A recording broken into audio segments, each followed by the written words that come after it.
Vamos a ver en este video qué son los comprobantes en la contabilidad y específicamente los documentos comerciales. Primero vamos a definir lo que es un comprobante. Es un medio escrito, por medio del cual se comprueba la realización de algún acuerdo, trabajo, trato, convenio u operación. Utilizamos en nuestra vida muchos comprobantes que evidencian que se realizó alguna actividad. ¿Para qué sirven? Bueno, una de las funciones es que deja constancia de todas las operaciones que realizamos o transacciones. También individualiza a los que intervienen en cada operación. Los identifica. Por ejemplo, quién es el comprador o quién es el vendedor. También muchos comprobantes sirven de entrada al sistema de información contable. Dentro del funcionamiento de un sistema, ingresan esos comprobantes para mostrar las operaciones que se realizan y así poder registrarlas. También sirven para controlar y administrar la organización, porque tengo una constancia por escrito de todas las cosas que van sucediendo dentro de mi organización. Y también los comprobantes sirven como un elemento de prueba, o sea, para comprobar que existió esa actividad, servicio, convenio o acuerdo, sobre todo cuando se producen conflictos o litigios entre las partes. O sea, por ejemplo, si se tiene que resolver algún conflicto en la vía judicial. ¿Cómo se clasifican los comprobantes? Hay 3 criterios mínimos de clasificación. Según el emisor es el que realiza el comprobante, el que lo hace, el que lo confecciona. Y según el emisor pueden ser propios o de terceros. ¿Cuáles son los propios? Los que realizamos nosotros en nuestro negocio, en nuestra organización, y que pueden ser de uso interno o de uso externo. De uso interno son para organizar internamente nuestra empresa, nuestro negocio. Y de uso externo también sirven para organizar, pero se entregan a otras personas. Según el tipo de comprobante pueden ser documentos comerciales, instrumentos privados o instrumentos públicos. Los documentos comerciales son aquellos que se utilizan justamente en toda la actividad económica de cualquier negocio. Comprar, vender, producir o prestar un servicio. Comprueban la realización de esas actividades. Los instrumentos privados son aquellos que se utilizan en otros ámbitos y que son acuerdos o convenios que surgen de otro tipo de contratos. Por ejemplo, un contrato de alquiler podría ser, donde las partes firman el contrato, que sería un instrumento privado, porque no interviene ningún organismo público. A diferencia de los instrumentos públicos, donde por las características de la operación que se realiza, es necesario que intervenga el Estado de alguna manera o algún funcionario público. Es un ejemplo de esto las escrituras públicas que se deben realizar frente a un escribano público, por ejemplo. Y según su efecto contable, los comprobantes pueden ser registrables o no registrables. Los registrables son aquellos que necesitan justamente registrarse en el sistema contable porque a través de esa registración le permite a la empresa saber cómo está compuesto su patrimonio, permite saber si se obtienen ganancias o se obtienen pérdidas y también permite elaborar el balance general al fin de un ejercicio económico. Y los no registrables, si bien no forman parte de ese tipo de registración del sistema de información contable, sirven sí para llevar un control interno, para que esos hechos que, por más que no sean registrables, deben comprobarse a través de algún documento. Nos vamos a concentrar ahora específicamente en los documentos comerciales, que son los que interesan desde el punto de vista contable. Y acá les dejo una definición. Son los comprobantes escritos en los que se deja constancia de todas las operaciones que se realizan en la actividad comercial. Se realizan según la normativa vigente, o sea, lo que establecen las leyes y las normas en general de un Estado, pero también algunos por los usos y costumbres. Para poder analizar los documentos comerciales más importantes, lo vamos a hacer a través de diferentes procesos que se realizan dentro de una empresa. Uno de ellos es todo el proceso o circuito de compras. ¿Cómo es ese circuito de compras en una empresa? Puede ser más amplio o más reducido de acuerdo, obviamente, al tamaño de la empresa, pero en general sucede lo siguiente. El encargado de controlar el stock pide determinados bienes al encargado de compras porque justamente encuentra una faltante, ya sea de mercaderías, de materias primas o de insumos. El encargado de compras solicita precios a los proveedores envían los presupuestos. Una vez que se reciben los presupuestos, se elige uno de ellos de acuerdo a diferentes criterios, puede ser calidad, precio u otras características. Entonces, luego de esa elección, encarga bienes a un determinado proveedor. El proveedor, en cierto tiempo, envía la mercadería y el comprobante de compra. Este sería el proceso o el circuito. Ahora vamos a ver qué documentos intervienen en cada uno de estos pasos. Miren, por ejemplo, ese pedido que hace el encargado de stock se llama solicitud de compra, que se lo envía al encargado de compras. El encargado de compra hace un pedido de cotización, ahí aparece otro documento. ¿A quién? A los proveedores. Los proveedores envían un presupuesto, que es otro documento, se analizan los presupuestos y una vez que se elige uno, se emite una orden de compra, que es el otro documento que interviene. Y luego, cuando el proveedor nos envía la mercadería, lo envía junto con un remito y una factura. Vamos a ver cada uno de estos documentos por separado. ¿Qué es una solicitud de compra? Es un documento de uso interno. No tiene ningún formato obligatorio, no se contabiliza, solamente sirve para organizar los pedidos y tener ese control dentro de la organización. Este es un modelo que se puede utilizar, pero obviamente que cada empresa puede adaptarlo a sus necesidades. Incluso hoy en día existen software contables que permiten que se completen de manera electrónica. Pero en general tiene obviamente los datos de la empresa, la sección desde donde se solicitan esos productos, un número de requisición o de solicitud que es importante para llevar una organización, la fecha, los plazos de entrega y toda la descripción de los artículos que se solicitan y las cantidades. Se necesita también que se firme quien lo entrega, quien lo recibe también para poder llevar ese control. Un pedido de cotización, ¿qué es? Es una solicitud que generalmente el encargado de compras envía a uno o más proveedores con todo el detalle de los productos que solicita para que el proveedor envíe los presupuestos. No siempre se utiliza un documento para hacer este pedido porque muchas veces se hace a través del correo electrónico o utilizando algunas planillas digitales, pero en general sería así el formato que llevaría. Luego existe el otro documento que es una orden de compra. La orden de compra se emite, o sea, se hace cuando ya tenemos seleccionado un proveedor. La orden de compra es un documento externo porque se envía al proveedor elegido con todo el pedido que se le ha realizado, pero no se contabiliza porque no da origen todavía a la compra. Es solamente un pedido, aunque sí surgen derechos y obligaciones para las partes. Este sería el formato, fíjense que ya está dirigido a otra persona que sería el proveedor, con todo el detalle de las mercaderías que se solicitan. Ahora bien, una vez que se envía la orden a los proveedores, después del plazo que se ha establecido, los proveedores nos envían las mercaderías y esas mercaderías vienen acompañadas por un documento que se llama remito. ¿Qué es un remito? Es un documento que acompaña la entrega de la mercadería y es confeccionado por el vendedor. O sea, si nosotros compramos, recibimos un remito realizado por nuestro proveedor. Obviamente que si nosotros vendemos, nosotros tenemos que enviarle el remito a nuestro comprador. Es importante que el acompañamiento de este documento porque hace efectiva la entrega. Con eso se prueba de que se entregó esa mercadería. Una vez que la mercadería es entregada y se firma el remito por el que lo compra, queda realizada la operación de la compraventa. El remito sí tiene un formato, ¿sí?, donde es importante que lleve la letra R para identificarlo con números, ¿sí?, con todos los datos de la empresa que lo emite.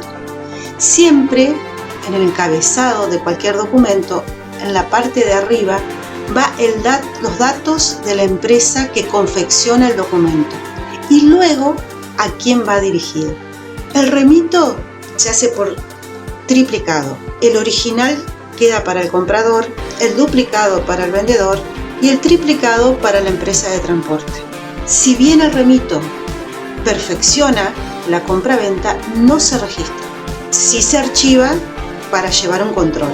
La entrega de esas mercaderías también va acompañada por la factura. La factura sí se registra, pero vamos a ver los tipos de facturas cuando veamos el circuito de ventas. Y ahora seguimos con el proceso o circuito de ventas. ¿Cómo suele ser en general?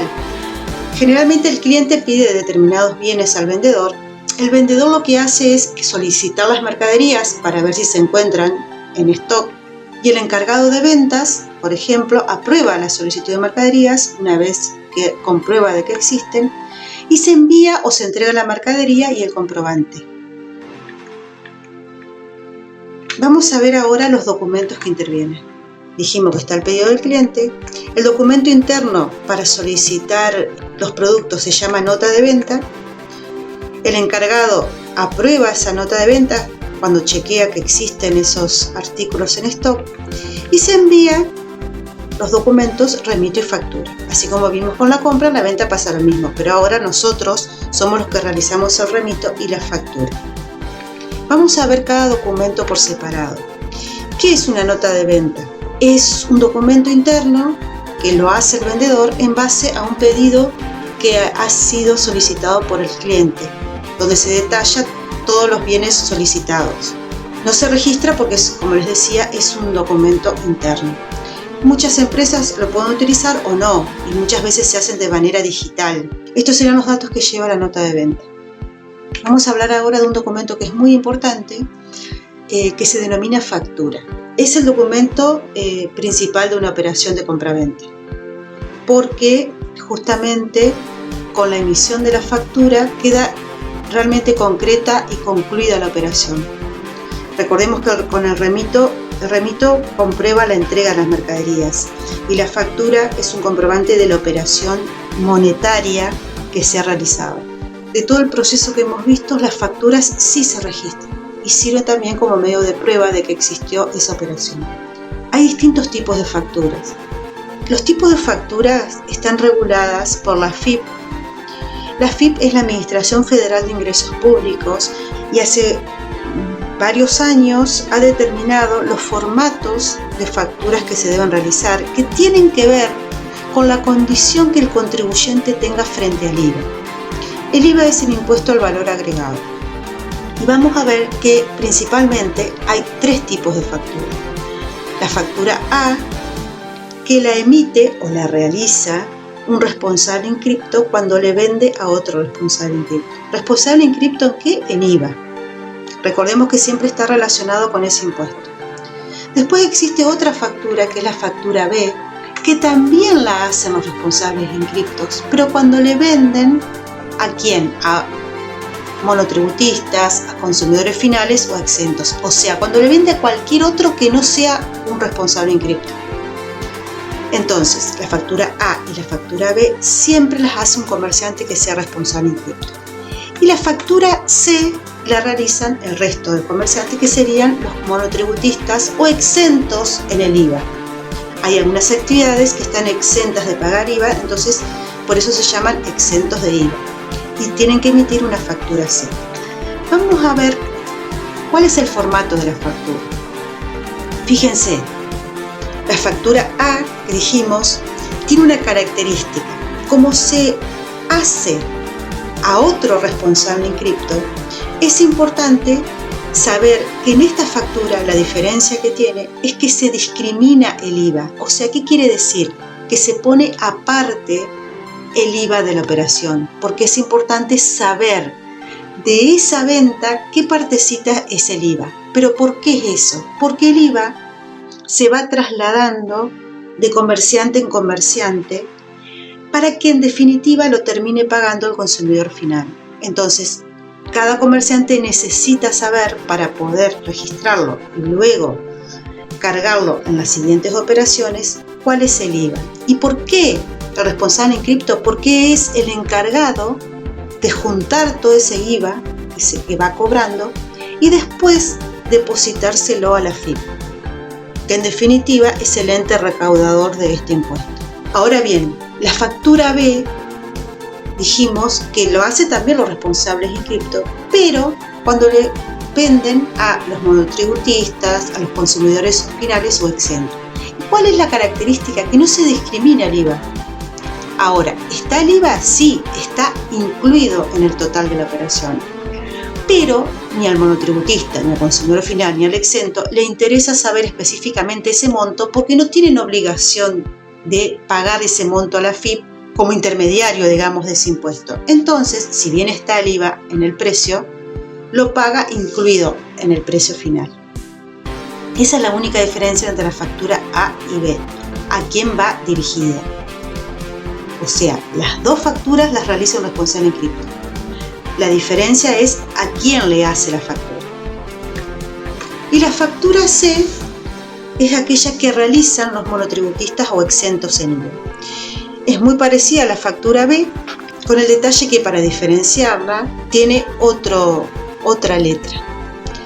Y también tiene todo, fíjense que la factura siempre tiene los datos de la empresa, a quién va dirigido, toda la cantidad y detalle de los productos o servicios que se venden y el total. ¿Está el IVA incluido acá adentro? Siempre está el IVA. Ahora, ¿cómo se hacen las facturas? O sea, ¿de qué manera las personas, los comerciantes, los negocios pueden facturar? Y existe lo que se llama la facturación electrónica. La facturación electrónica son aquellos comprobantes que se hacen en línea o a través de un facturador móvil. La AFIP, en su página, ingresando con clave fiscal, permite que desde la web se facture de manera electrónica. Las grandes empresas que tienen operaciones mucho más complejas y en mayor cantidad suelen hacer esta facturación a través de software contables que los vinculan con la facturación de AFIP, por ejemplo. Otra forma de facturar es a través de lo que se denomina un controlador fiscal. ¿Y qué es un controlador fiscal? Es una impresora que está homologada por la AFIP y que tiene una memoria fiscal, una memoria interna, donde se van registrando todas las operaciones que se realizan. Tiene un diseño tipo ticket y suelen ser utilizados los controladores fiscales cuando hay ventas masivas a los consumidores finales, sobre todo, para agilizar la facturación. Y también otra manera de facturar es de manera manual, o sea, cuando se imprimen las facturas en las imprentas que están habilitadas, pero hoy en día solamente se permite la facturación manual en casos excepcionales. ¿Cuáles serían, por ejemplo? Sería, por ejemplo, cuando una empresa tiene problemas con cortes de energía eléctrica o de servicio de internet, donde se permite hacer una facturación manual con un talonario previamente autorizado, o en el caso de la facturación de los monotributistas sociales. Pero ya son casos excepcionales porque la mayoría de la facturación y de los documentos se realizan de manera electrónica hoy en día. Les muestro acá qué es un controlador fiscal. Fíjense que emite un ticket que lleva un rollo de papel con tinta y bueno, es una impresora y es más fácil de emitir, es más ágil, más rápido. También lo que puede pasar en el proceso de ventas es que el cliente nos puede solicitar una cotización de precios y entonces nosotros debemos realizar un presupuesto. ¿Y cómo es un presupuesto? El presupuesto es un documento donde se van detallando todos los productos que nos solicita nuestro cliente con los precios que nosotros le vamos a cobrar y las condiciones, digamos, las condiciones de entrega y de pago. No hay un formato específico para realizar un presupuesto, pero debería tener los siguientes datos. Los datos de la empresa que hace el presupuesto, el nombre, es importante poner el nombre del documento para evitar confusiones, toda la descripción, los días de validez con los cambios que existen de precios. Es importante que generalmente se ponen validez por 10 días, 30 días, depende, ¿no?, los cambios en los precios y la manera en que se pueda contactar con nosotros. También hay otros documentos que están relacionados tanto con la compra como para la venta, que son la nota de débito, la nota de crédito y el resumen de cuenta.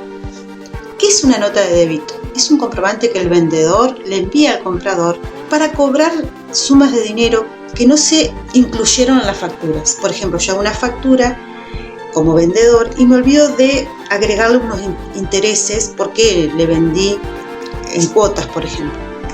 Entonces, para avisarle a mi cliente que le voy a cobrar intereses, que me olvidé de facturarlos, le envío una nota de débito, por ejemplo.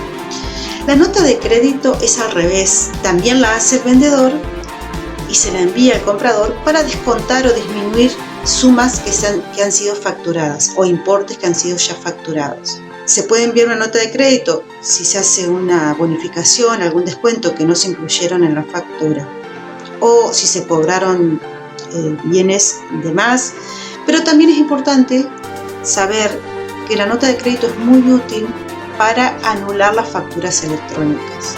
Cuando las facturas se hacían de manera manual, o sea, a mano, en papel, se anulaban directamente trazando unas líneas con todas las copias de la factura, o sea, original, duplicado y triplicado. Se las abrochaba y se trazaba una línea que decía anulado. Hoy en día con la facturación electrónica no se puede hacer eso. Entonces, para anular una factura que hice en la página de AFIP, debo hacer una nota de crédito con todos los datos iguales a la factura original, pero seleccionando el documento nota de crédito. De esa manera, fíjense cómo la nota de crédito disminuye, descuenta, resta, lo que hago es anular otra factura. Y en resumen de cuentas, también es un documento relacionado también a la compraventa, porque se suele utilizar cuando vendemos a crédito. O sea, vender a crédito significa vender en un plazo, que quiere decir que yo entrego la mercadería y me la quedan debiendo, o en cuotas, por ejemplo. Entonces, el resumen de cuentas sirve para enviarle periódicamente a nuestro cliente las operaciones que se han realizado con los saldos que nos adeudan. Acá les muestro un formato de nota de débito. Es importante saber que si hice una factura A y debo hacer una nota de débito en relación a esa factura A, la letra que va a llevar la nota de débito es A. Si emitimos una nota de débito que tiene relación con una factura B, obviamente la letra va a ser B, y con la C pasa lo mismo. Siempre la letra de la nota de débito va a estar relacionada con la factura emitida anteriormente y que tenga relación con estos importes que agregamos. Recordemos que es para cobrar sumas que fueron omitidas en la factura que ya se realizó. También con la nota de crédito pasa lo mismo, pero en vez de agregar sumas, descontamos dinero. Y siempre la letra va a estar relacionada a la factura anterior que hemos emitido. Y el resumen de cuentas, recordemos que es lo que le vamos enviando al cliente de manera periódica para que se acuerde del saldo que nos adeuda en nuestro negocio. Vamos a ver ahora el proceso o circuito de cobros y pagos. Para eso es importante saber que existen dos condiciones de ventas y compras, ¿sí?, que originan justamente las cobranzas y los pagos. Una es las compraventas al contado y otras a plazo. ¿Qué se considera el contado? Es cuando nos pagan o pagamos con dinero en efectivo, con un cheque, con una transferencia bancaria o a través de billeteras virtuales y con la tarjeta de débito. Al contado significa que lo tengo en el momento, al dinero. Y a plazo significa que nosotros vamos a cobrar esa venta luego de transcurrir un tiempo. Las formas que nos pueden pagar a plazo son a través de un cheque diferido, de una tarjeta de crédito, de un pagaré, o a crédito o cuenta corriente comercial, que es cuando vendemos y nos quedan debiendo y lo anotamos en una ficha del cliente, o al revés, nuestros proveedores también, nosotros compramos y le quedamos debiendo y ellos nos anotan en una ficha sin que intermedie ningún documento comercial. Vamos a ver estos documentos todos por separado. Vamos a comenzar con los cheques. ¿Qué es un cheque? Es una orden de pago librada contra un banco, siempre y cuando nosotros tengamos dinero depositado en ese banco. O sea, yo le ordeno a mi banco que le pague a la persona a la que yo le entrego el cheque. Para poder emitir cheques, tengo que tener una cuenta corriente en el banco. Y hay dos tipos de cheques: el cheque común y el cheque diferido. ¿Cuál es la diferencia? La mayoría de las personas que tienen una cuenta corriente bancaria pueden emitir cheques comunes, y solo algunas, siempre y cuando el banco lo autorice, pueden emitir cheques diferidos. El cheque común es una orden de pago que se realiza cuando yo tengo dinero en esa cuenta y el banco está obligado a pagar ese cheque al que lo vaya a cobrar. Generalmente tiene este formato donde está el nombre del banco, debe decir la palabra cheque en el documento, el número, el importe, la fecha, es muy importante, la fecha de emisión de ese cheque y a quién se le va a pagar. Desde el momento que yo entrego el cheque, la persona que lo recibe lo puede cobrar por ventanilla o depositarlo en su cuenta y tiene desde el momento de la fecha de emisión hasta 30 días para poder cobrarlo.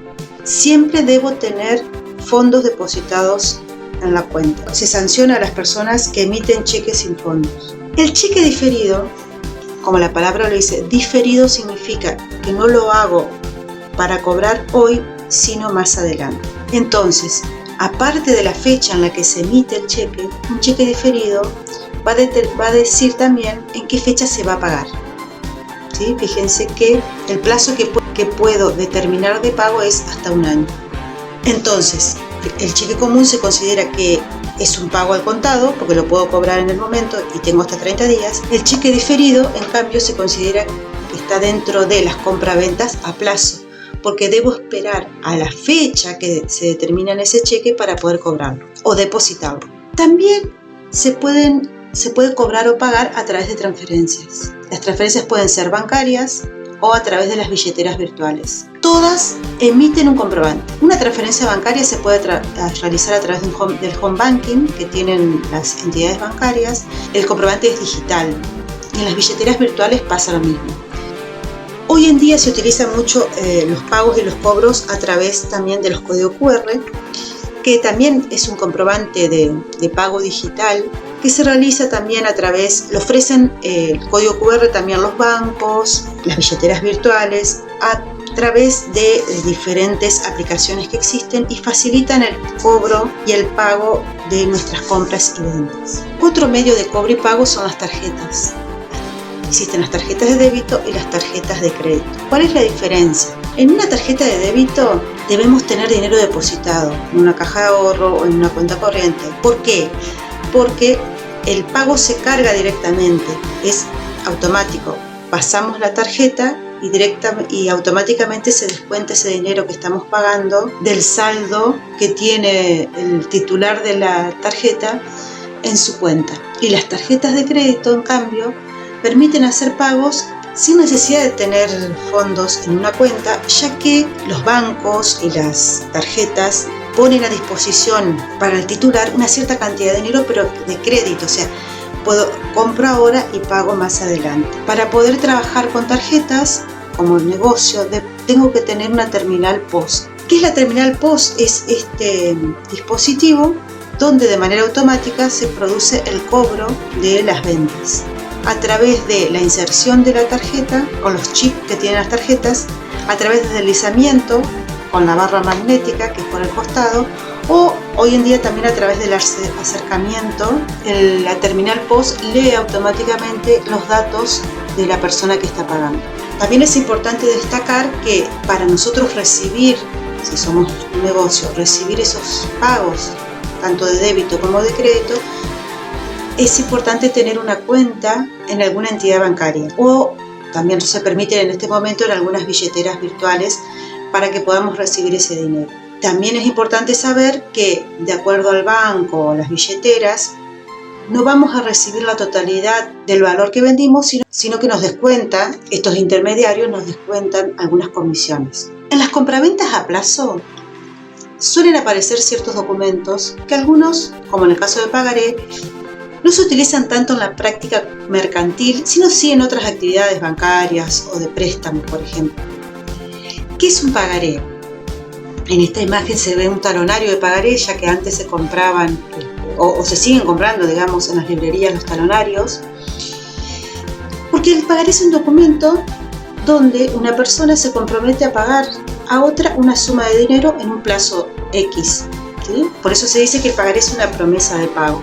Y este sería el formato de un pagaré, donde se determina cuál es la fecha de vencimiento, el valor que tiene ese pagaré, quién lo entrega, quién lo reciba, dónde se va a pagar, todos los datos importantes para identificar tanto al que emite el pagaré, que es el que se compromete a pagar, como el beneficiario de ese pagaré, que es el que debe recibir ese dinero en un plazo de tiempo determinado. También es importante saber que hoy en día los pagarés muchas veces se realizan en procesadores de texto, no necesariamente tienen que llevar este formato, pero también es importante, no importa el formato que sea, que si lleva la palabra pagaré, realmente es un compromiso de pago y eso origina que frente a un incumplimiento se puedan iniciar acciones legales. También dentro de las compraventas a plazo existe, como les decía anteriormente, lo que se denomina la cuenta corriente comercial.